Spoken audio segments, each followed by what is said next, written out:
Ang gabi sa barangay San Isidro, Iloilo, ay katahimikan mismo, maliban sa isang tunog ng kuliglig at paminsan-minsang tahol ng aso sa malayo.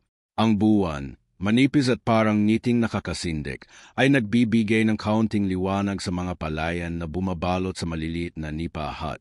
Sa isang lumang bahay na gawa sa kawayan, si Ramon, isang 28 taong gulang na dating magsasaka na naging driver sa Saudi Arabia, ay nasa kama, pagod mula sa mahabang biyahe pabalik sa kanyang probinsya. Ilang taon siyang nawala, at ngayon, sa unang gabi ng kanyang bakasyon, ang hangin ay may kakaibang bigat, parang may nanonood. Biglang, ang katahimikan ay naputol ng isang matinis na tunog.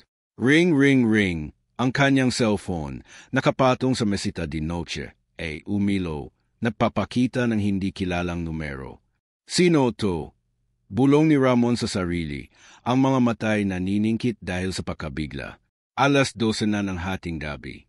Sino ang tatawag sa ganitong oras sa isang liblib na barangay? Kinuha niya ang phone at bago pa man makapagsalita, isang pamilyar na boses ang bumeti sa kanya, si Carlo, ang kanyang pinsan na matagal na niyang hindi nakita. Ramon, nasaan ka na? Halika rito sa bukid malapit sa lumang puno ng balete. May sorpresa ako para sa iyo. Ang boses ni Carlo ay masigla, pero may bahid ng kaba. Parang hinintay ang isang bagay na hindi niya may paliwanag. Ramon, bilisan mo. Hindi to pwedeng maghintay. Dagdag ni Carlo, bago biglang naputol ang tawag. Beep, ang linya ay namatay, at ang screen ng cellphone ay nagdilim.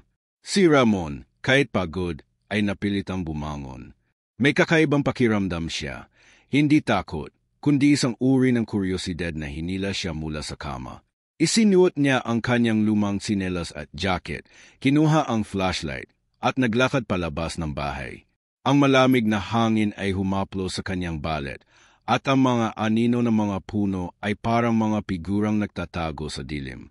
Habang naglalakad patungo sa bukid, mga 1 kilometro mula sa bahay, napansin ni Ramon ang katahimikan, masyadong tahimik.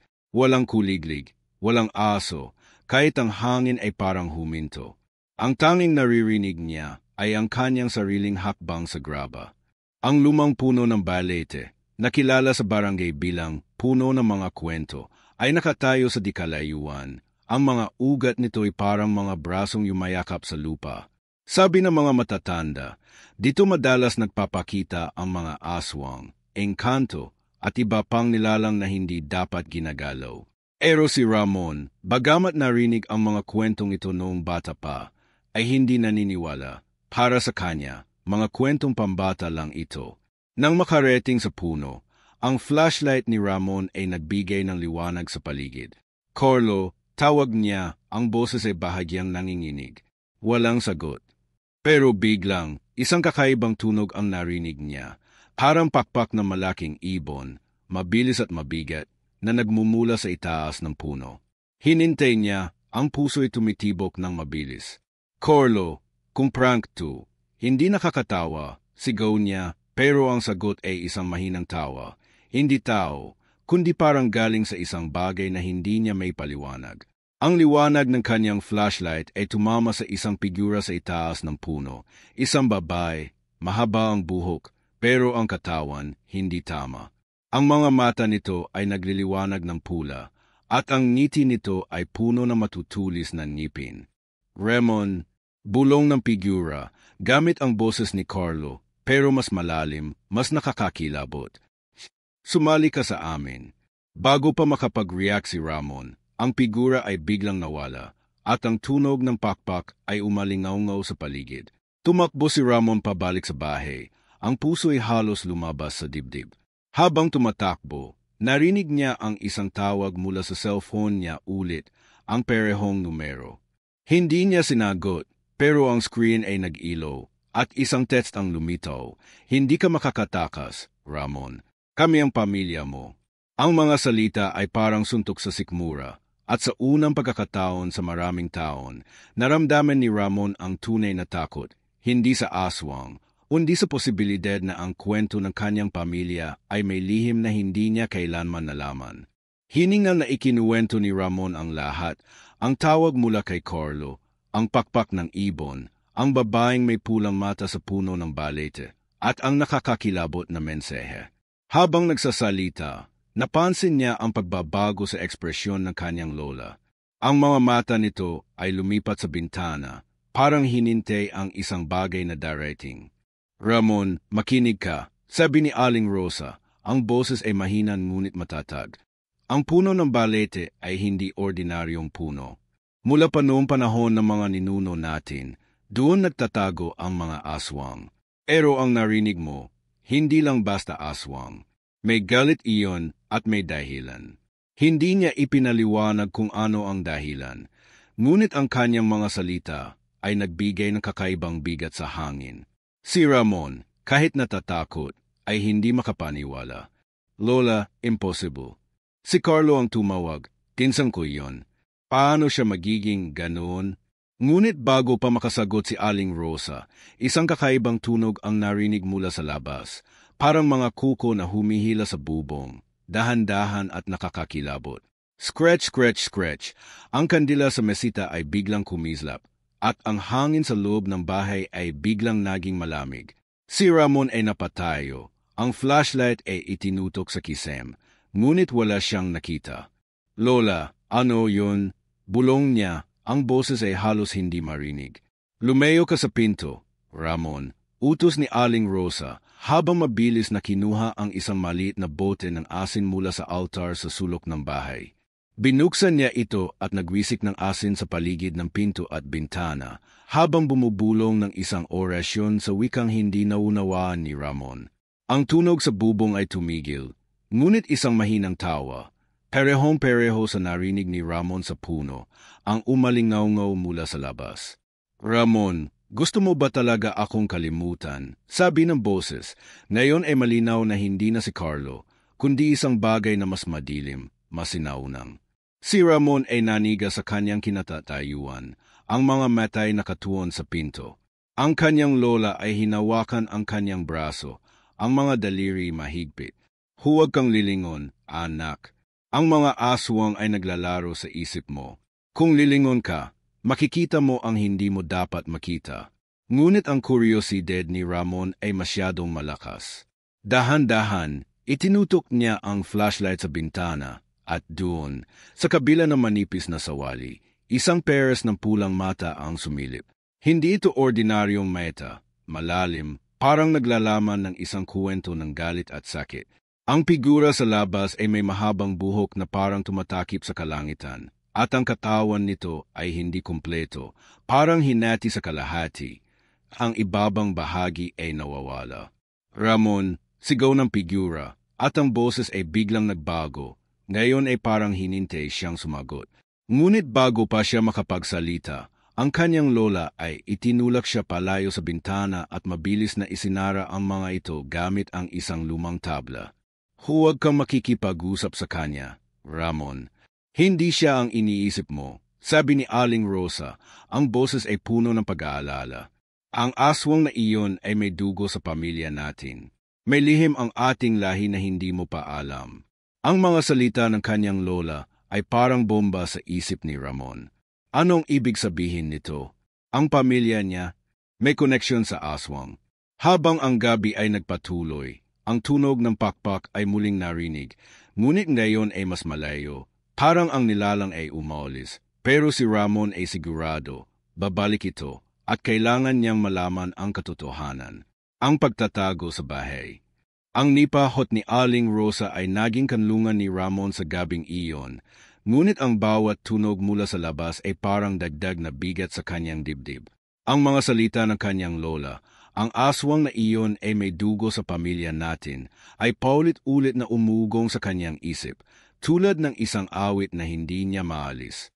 Nakaupo siya sa sahig, malapit sa maliit na altar kung saan may larawan ng Santo Nino at isang krus na gawa sa kawayan. Ang kandila sa mesita ay nagbibigay ng mahinang liwanag, ngunit ang mga anino sa dingding ay parang mga figurang sumasayaw, nagbabanta.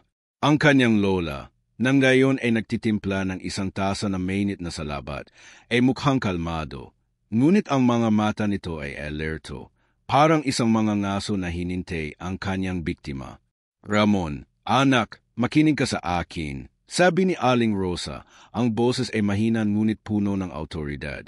Ang mga aswang ay hindi basta-basta nagpapakita. Kung hinabol ka nito, may dahilan. Pero bago mo malaman ang lahat, kailangan nating protektahan ang bahay na ito.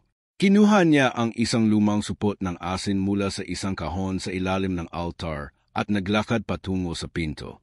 Habang nagwiwisik ng asin sa paligid ng mga bintana at sa pasukan, bumubulong siya ng isang orasyon sa wikang Ilonggo, isang panalangin na natutunan niya mula sa kanyang sariling lola noong bata pa. Si Ramon, bagamat hindi naniniwala sa mga ganitong bagay noong nasa Saudi pa siya, ay hindi makapagsalita.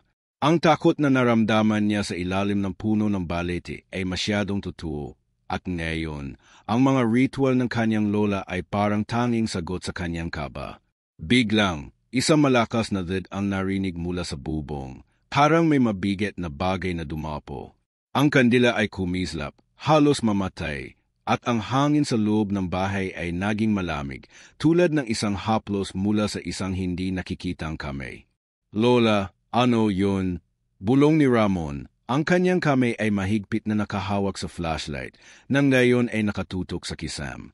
Ang mga sawali sa itaas ay parang umuga, at ang tunog ng mga kuko na humihila, scratch, scratch, scratch, ay muling narinig, mas malakas kaysa kanina. Huwag kang maingay, utos ni Aling Rosa, habang mabilis na kinuha ang isang maliit na bote ng tubig na binasbasan mula sa altar. Binuksan niya ito at nagwisik sa paligid, habang patuloy ang kanyang panalangin. Ang asin at tubig ay pananggalang natin, pero kailangan mong maging malakas, Ramon. Ang aswang ay naglalaro sa takot mo. Ang tunog sa bubong ay tumigil, ngunit isang bagong ingay ang pumalit, isang mahinang pagkatok sa pinto, dahan-dahan at may ritmo, tulad ng isang awit na nakakakilabot. Tuk-tuk-tuk, si Ramon ay napatayo. Ang puso'y mabilis na tumitibok. Lola, sino yon? Si Carlo ba? Tanong niya, kahit alam niyang hindi iyon ang kanyang pinsan.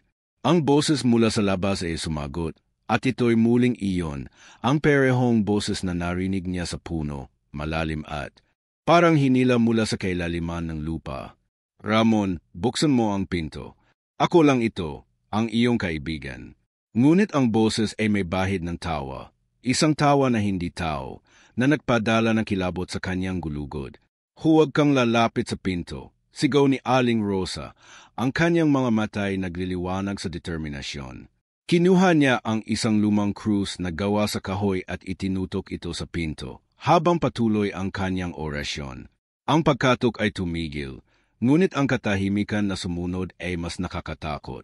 Si Ramon ay hindi makapaniwala sa kanyang naririnig, ang mga kwento ng kanyang kabataan, na inakala niyang mga kathang-isip lamang, ay biglang nakatutuo sa harap niya.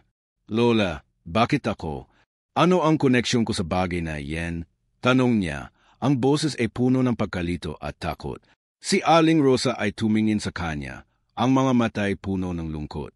Ramon, ang pamilya natin, may kasaysayan na hindi ko pa nasabi sa'yo.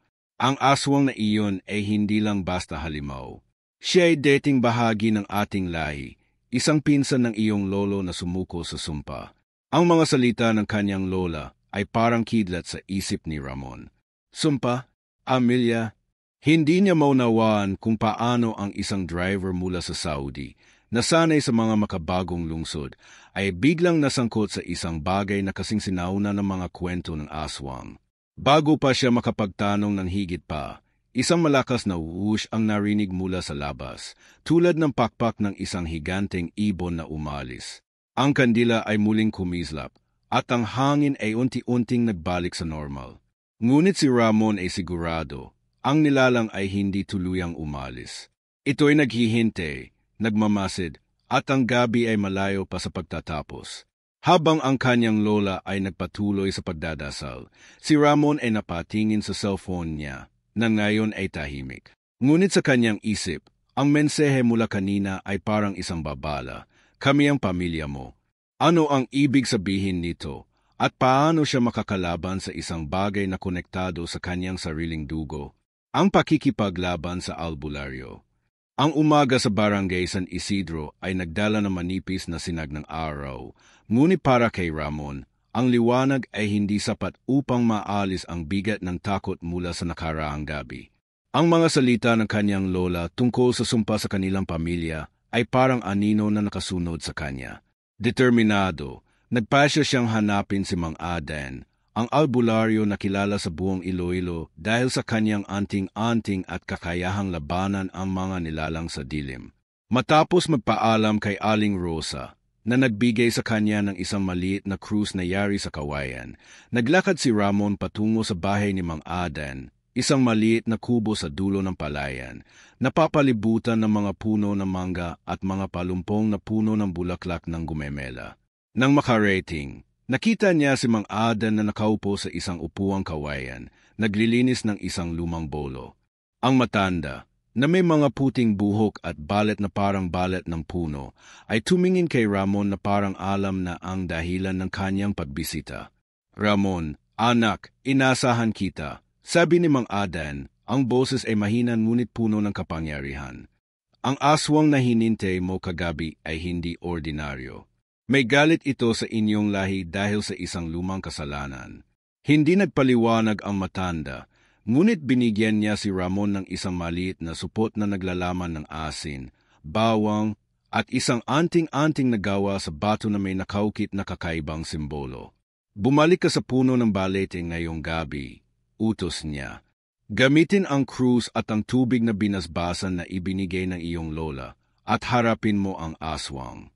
Pabalik sa lugar ng unang engkwentro, ang puso ni Ramon ay puno ng halo-halong damdamin, takot, kuryosidad, at isang kakaibang lakas na dulot ng anting-anting sa kanyang bulsa. Ang gubat ay mas tahimik kaysa karaniwan, at ang puno ng balete ay parang mas malaki, mas madilim kaysa dati.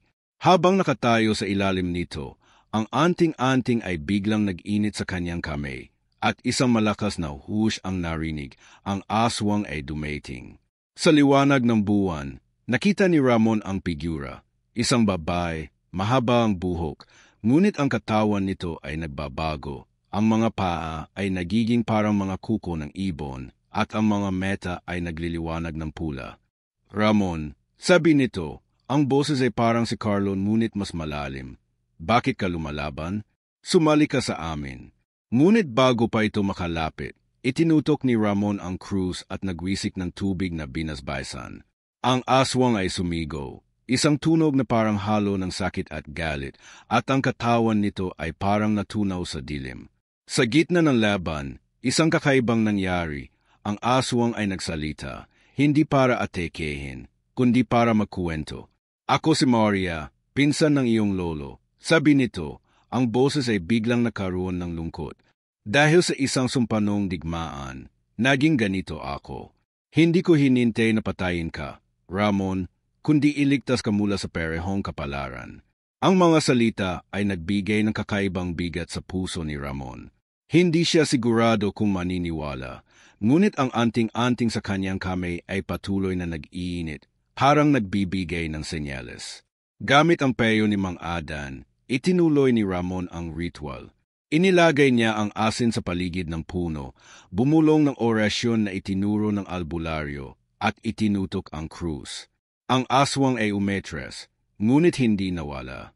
Sa halip, isang bagong tunog ang narinig, isa pang pakpak, mas mabigat, mula sa kabilang bahagi ng gubat.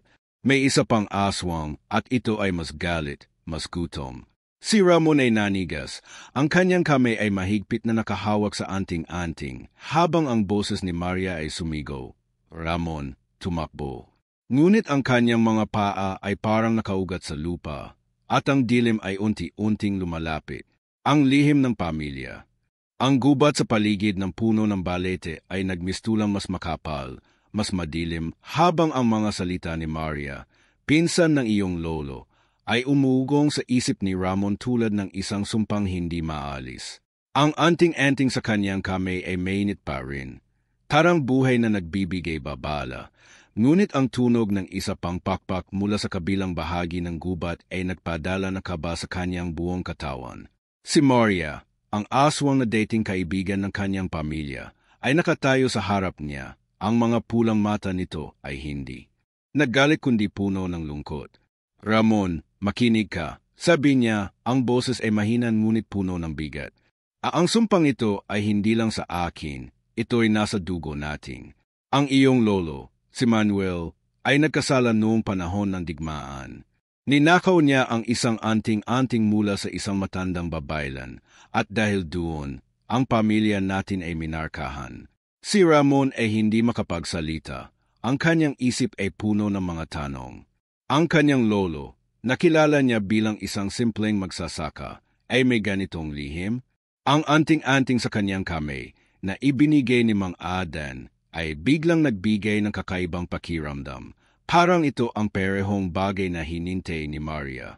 Hindi ko hinintay na patayin ka, patuloy ni Maria, habang ang mga anino sa gubat ay parang gumagalaw sa paligid nila. Gusto ko lang iligtas ka mula sa kapalarang ito. Pero ang isa pang aswang, siya ang tunay na banta. Siya ang orihinal na may-ari ng sumpa, at hindi siya titigil hanggat hindi natin napuputol ang lahi nating. Ang mga salita ni Maria ay parang punyal sa dibdib ni Ramon. Ang idea na ang kanyang pamilya ay konektado sa isang bagay na kasing madilim ay hindi niya matanggap. Habang nagsasalita si Maria, ang tunog ng pakpak ay lumakas at isang mas malaking figura ang lumitaw mula sa dilim. Isang aswang na mas mataas. Ang mga kuko ay parang mga talim at ang mga mata ay nagliliwanag na parang apoy. Si Ramon ay naghanda. Hinawakan ang krus at ang supot ng asin, ngunit si Maria ay humarang. Huwag, Ramon. Ako ang lalaban sa kanya, sigaw niya, at sa isang iglap, ang dalawang aswang ay naglaban. Ang mga tunog ng sigawan at pakpak ay umalingaw-ngaw sa gubat. Si Ramon, bagamat natatakot, ay nagpasya na tulungan si Maria. Gamit ang anting-anting, sinimulan niyang ulitin ang orasyon na itinuro ni Mang Adan. Ang kanyang boses ay nanginginig ngunit determinado. Ang anting-anting ay biglang naglabas ng mahinang liwanag at ang mas malaking aswang ay umetras, sumisigaw sa sakit. Sa gitna ng laban, isang bagong katotohanan ang lumitaw.